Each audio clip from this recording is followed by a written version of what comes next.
माई परिसरात अवैध दारूधंदा, मावे टापऱ्या बिपऱ्या याचं प्रमाण वाढलेलं आहे.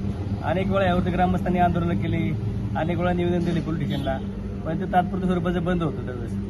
आणि आता महाराष्ट्रात विषारी दारूचं एवढं प्रमाणात मोठी कारवाई होत असताना तुकाराम मुंडेंचं साहेबांचं लक्ष थोडंफार पुरंदरकडे वळावं ह्या हेतूने आम्ही लक्ष घालतो. कारण पुरंदर असा विषय झाला आहे, संताची भूमी येतं फार अगदी म्हणजे खंडोबा असेल, यमाई माता असेल, या मार्गावरती आता रस्त्यालगत मावे टापऱ्यांचं प्रमाण वाढलेलं आहे भरपूर मोठ्या प्रमाणात. काल शेवटी आम्ही न राहून स्वतः आम्ही हातात कायदा घेऊन शेवटी ते उद्ध्वस्त करण्याचा प्रयत्न केला.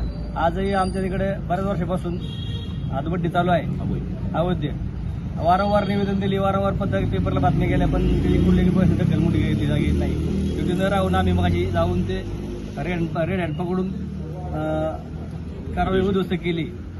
आमची मागणी प्रशासनाला एकच आहे की आम्ही जेव्हा तक्रार करतो त्यावेळेस उत्पादक शुल्क म्हणतं मावा आमच्या अतिरिक्त नाही, पोलीस स्टेशनच्या अतिरिक्त आहे. पोलीस डिपार्टमेंटचं दारू आमच्या अतिरिक्त नाही, ह्याच्या उत्पादकांच्या अतिरिक्त आहे. एकमेकांना चाललं न करता जिल्हा परिषद असेल, उत्पादक शुल्क असेल, जिल्हा परिषद असेल, म्हणजे अवैध पोलीस डिपार्टमेंट असेल, एक्साईज असेल, या सगळ्या डिपार्टमेंटनी एकत्र येऊन संयुक्त कारवाई करावी आणि तालुका पूर्ण दारूमुक्त आणि गोवा गुटखा मुक्त करावा ही अपेक्षा.